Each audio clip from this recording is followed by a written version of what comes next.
His public image was a masterpiece of manipulation, but his Ford F-250 was a 4-ton rolling snitch. Early on, everyone bought Bud Ackerman's act. He played the heartbroken, separated husband perfectly. Psychology categorizes this as the vulnerable narcissist facade.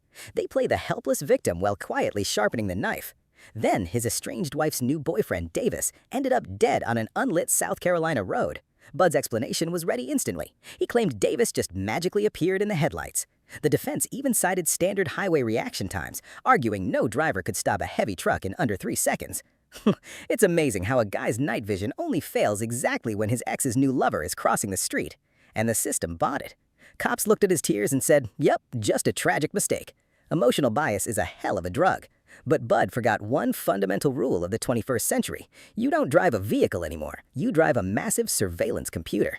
Cyber detectives pulled the truck's telematics control unit and event data recorder. These guys think they are criminal masterminds, but they finance a $70,000 smart truck with built-in Wi-Fi and cloud sync and act genuinely shocked when it behaves exactly like a $70,000 tracking device.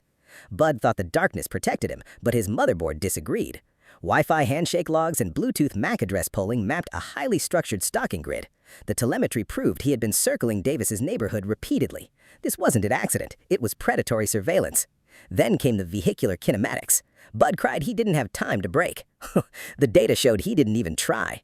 The throttle position sensor spiked to 100% right before impact. He didn't hit the brakes, he floored the accelerator. That is not a delayed reaction, but that is a launch sequence. You don't accidentally mistake a human being for a speed bump and hit the gas.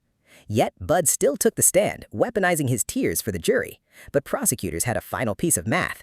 The truck's door ajar sensor logged the exact millisecond Bud stepped out of the cabin after the collision.